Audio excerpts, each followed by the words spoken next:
Good morning, students. This is your second lecture of amines. Now, today we will start isomerism in amines. Isomerism, as you have already read in your 11th class, what is isomerism? That compounds which are having the same molecular formula but different arrangement, either in structural, chain, position और functional isomerism. ठीक है, तो जैसे first isomerism हम यहाँ पे discuss कर रहे हैं चेन आइसोमेरिज्म. मतलब एमाइंस में हम जो आइसोमेरिज्म देखते हैं, एमाइंस में देखते हैं हम चेन आइसोमेरिज्म भी देखते हैं, पोजीशन भी देखते हैं और मेटामेरिज्म भी देखते हैं और फंक्शनल आइसोमेरिज्म भी देखते हैं. तो ये सब हम डिस्कस करेंगे. जैसे चेन आइसोमेरिज्म में हम बता रहे हैं कि एलिफेटिक एमाइंस कंटेनिंग 4 और more carbon atoms. Chain isomerism amines में किस कार्बन एटम से शुरू होता है? जिसमें 4 कार्बन एटम हो या 4 से ज़्यादा कार्बन एटम्स हो, that showing the chain isomerism. जैसे 4 कार्बन एटम की चेन हमने ब्यूटेन ले ली, ब्यूटेन 1 एमाइन. तो ये CH3 CH2 CH2 CH2 NH2. तो ये क्या है आपकी? This is butane 1 amine. ठीक है, इसी का दूसरा आइसोमर चेन आइसोमर. मतलब चेन वही, मॉलिक्यूलर फॉर्मूला वही रहेगा, सेम रहेगा, सिर्फ चेन का आपको डिफरेंस मिलेगा. यहाँ पे क्या आ गया? CH3 CH CH3 CH2 NH2. तो यहाँ पे क्या है? यहाँ पे आपका जो सब्स्टिट्यूएंट है वो सेकेंड पोजीशन पे हमने लगा दिया. तो ये आइसोमर क्या बन गया आपका? This is 2 methyl. चेन क्या बन गई? प्रोपेन बन गई. और फर्स्ट पोजीशन पे आपका क्या है? एमाइन है. Propane 1 amine. नंबरिंग तो हम वहीं से शुरू करते हैं ना जहाँ पे आपका फंक्शनल ग्रुप लगा होता है, ये तो आपको याद होगा. तो नंबरिंग हमने यहाँ से शुरू की. तो सेकेंड पोजीशन पे आपका मिथाइल आ गया. So it is 2 methyl propane 1 amine. तो ये इसका हो गया चेन आइसोमर. चेन आइसोमर क्यों? क्योंकि देखो दोनों में फॉर्मूला सेम है, सिर्फ चेन का डिफरेंस है. ये स्ट्रेट चेन है आपकी, ये ब्रांच्ड में आ गई. अब सेकंड ले लेते हैं हम पोजीशन आइसोमेरिज्म. पोजीशन में क्या होता है? एलिफेटिक एमाइंस कंटेनिंग 3 और मोर कार्बन एटम्स. 3 या 3 से ज़्यादा कार्बन एटम्स में भी हम पोजीशन आइसोमेरिज्म शो कर सकते हैं. Show position isomerism due to different positions of amino group. अब पोजीशन में क्या होगा? पोजीशन में भी मॉलिक्यूलर फॉर्मूला तो सेम रहेगा, लेकिन सिर्फ जो एमाइनो ग्रुप होगा उसकी पोजीशन जो है वो डिफरेंट होगी. जैसे एक हमने ले लिया propane 1 amine, CH3 CH2 CH2 NH2. ठीक है, 1 2 3 इट इज़ प्रोपेन. चेन आपकी 3 कार्बन की है, so it is propane 1 amine.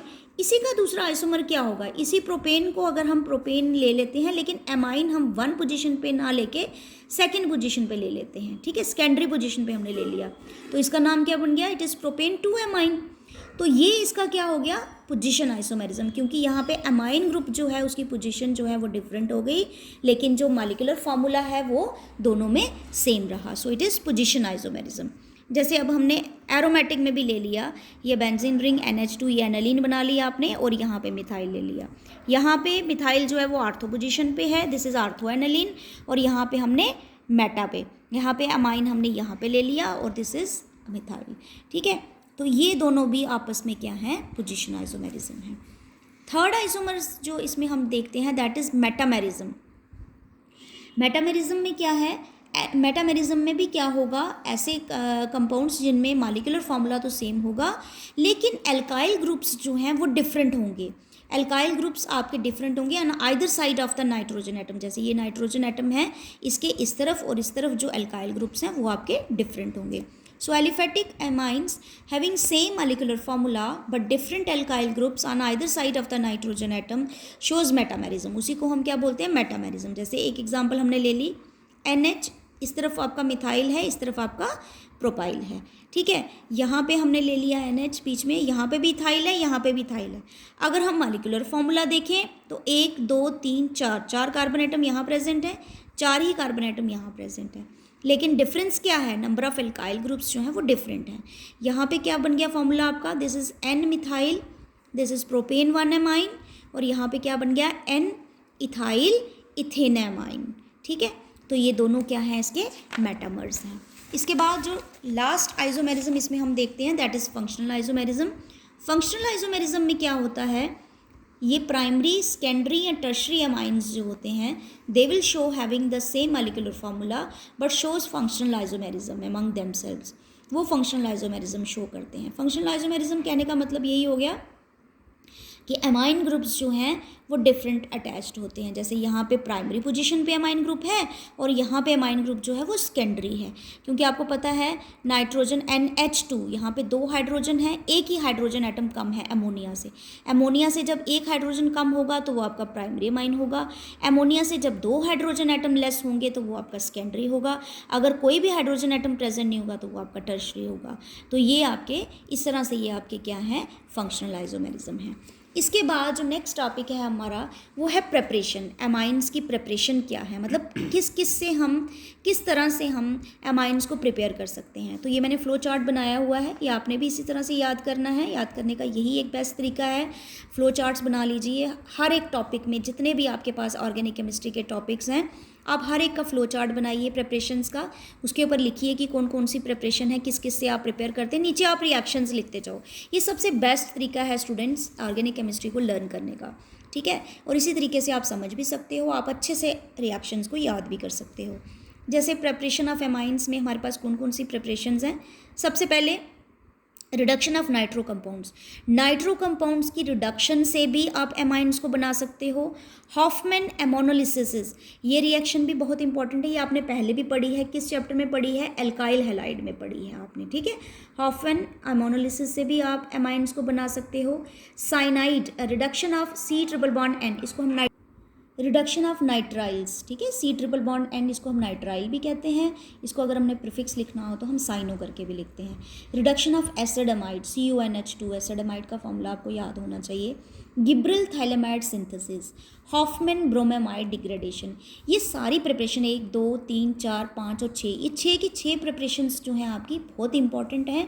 6 की 6 आपने अच्छे से याद करनी है। क्या क्या प्रिपरेशंस हैं, दोबारा से रिपीट करो मेरे साथ। नाइट्रो कंपाउंड्स की रिडक्शन से, हॉफमैन एमोनोलिसिस, उसमें हम क्या करते हैं, एल्काइल हैलाइड्स लेते हैं।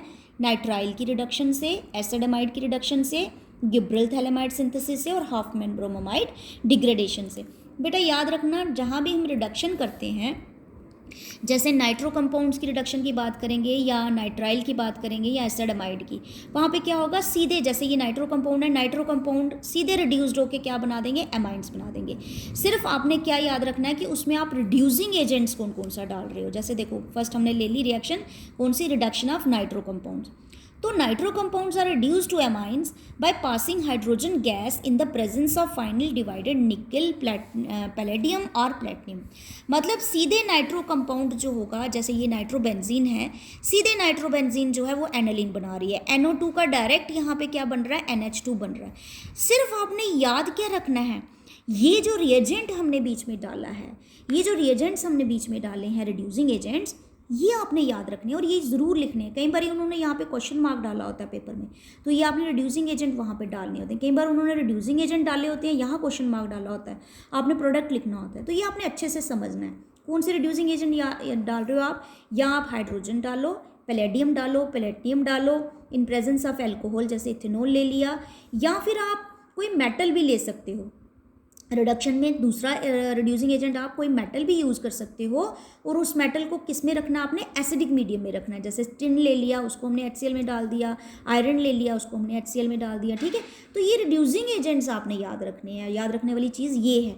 बाकी नाइट्रोबेंजीन है, नाइट्रोबेंजीन का डायरेक्ट यहाँ पे NH2 बन रहा है, एनालिन बन रहा है। यहाँ पे भी नाइट्रोबेंजीन है, क्या बन गया आपका, एनालिन बन गया, ठीक है। सिमिलरली यहाँ पे नाइट्रो इथेन CH3CH2NO2, क्या पता है आपको, NO2 का यहाँ पे क्या बन जाना है, सीधा NH2 बन जाना है। रिड्यूसिंग एजेंट आपने याद रखने हैं, जैसे मैंने डाल दिया टिन HCl डाल दिया, मैं आयरन HCl भी डाल सकती हूँ, ठीक है। ये आपने याद रखना है। उसके बाद नेक्स्ट प्रिपरेशन है हमारी, that is Hofmann's ammonolysis method.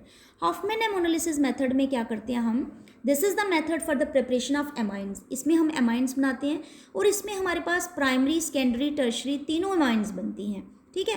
क्या करते हैं, पहले एल्काइल हैलाइड को जब हम एमोनिया के साथ ट्रीट करेंगे तो यहाँ से आपका HCl निकल जाएगा और हमारे पास प्राइमरी एमाइन, सबसे पहले प्राइमरी एमाइन बन जाता है। एमोनिया के साथ जैसे ही आप एल्काइल हैलाइड को ट्रीट करोगे, क्या बन जाएगा, CH3NH2। एक अमोनिया का हाइड्रोजन निकल गया, तो एक हाइड्रोजन जब लेस होता है अमोनिया से तो वो क्या होता है, प्राइमरी एमाइन। अब इसी तरह से प्राइमरी एमाइन से हम सेकेंडरी बनाएंगे, सेकेंडरी से हम टर्शरी बनाएंगे, टर्शरी से फर्दर हम क्वाटरनरी भी बनाएंगे। इसमें ये रिएक्शन आपकी कंटिन्यूस चलती जाती है। अब देखो, एल्काइल हैलाइड अमोनिया के साथ ट्रीट किया, पहले बना प्राइमरी अमाइन, इसी प्राइमरी अमाइन को दोबारा से CH3Cl दोबारा से एल्काइल हैलाइड से ट्रीट करेंगे तो क्या बन जाएगा, सेकेंडरी अमाइन बन जाएगा, ये बन जाएगा आपका CH3NH ठीक है। अब एक हाइड्रोजन रिप्लेस होगा, उसकी जगह एक और एल्काइल ग्रुप आ जाएगा, ठीक है। दोबारा से हम इस सेकेंडरी अमाइन को मिथाइल क्लोराइड के साथ करेंगे तो ये हाइड्रोजन भी रिप्लेस होगा, तो दोबारा से एक मिथाइल जो है अटैच हो जाएगा, तो ये क्या हो जाएगा, अब कोई हाइड्रोजन नहीं रहेगा, ये आपका कौन सा अमाइन बन जाएगा, टर्शरी बन जाएगा। नेक्स्ट दोबारा हम रिएक्शन कर सकते हैं इस टर्शरी अमाइन की भी दोबारा से मिथाइल क्लोराइड के साथ, तो आपकी ये जो लोन पेयर है यहाँ पे क्या आ जाएगा, दोबारा से मिथाइल आ जाएगा और ये पॉजिटिव चार्ज और क्लोरीन आपका बाहर, तो इसको हम बोलते हैं क्वाटर्नरी अमोनियम साल्ट। तो ये यहाँ पे आपका एक ही अमाइन नहीं बना, यहाँ पे आपकी कंटिन्यूस चेन बने जा रही है, primary amine, secondary amine, tertiary amine, quaternary ammonium salt. So इस रिएक्शन की थोड़ी डिसएडवांटेज ये बताई गई है कि मोनोलिसिस, हाफमैन मोनोलिसिस रिएक्शन जो है दिस इज डिसएडवांटेज। क्या डिसएडवांटेज है, because we get a mixture, क्योंकि यहाँ पे हमें एक अमाइन नहीं मिलता, यहाँ पे हमें mixture of primary, secondary and tertiary amines and also get quaternary ammonium salt, ठीक है। तो ये रिएक्शन है हाफमैन मोनोलिसिस की। उसके बाद थर्ड रिएक्शन हम इसमें प्रिपरेशन में करेंगे रिडक्शन ऑफ नाइट्राइल्स। नाइट्राइल्स में भी क्या होगा, तो नाइट्राइल है उसकी रिडक्शन होगी, nitriles on reduction with lithium aluminium hydride. आपको पता है लिथियम एल्युमिनियम हाइड्राइड हमने पढ़ा हुआ है, this will also used as reducing agent, ये भी रिड्यूस करता है on catalytic hydrogenation. Catalytic hydrogenation जिसको हम क्या बोल रहे हैं, एडिशन ऑफ हाइड्रोजन, मतलब एडिशन होगी हाइड्रोजन की, हाइड्रोजन के साथ, और ये क्या प्रोड्यूस करेगा, प्राइमरी एमाइंस, ठीक है।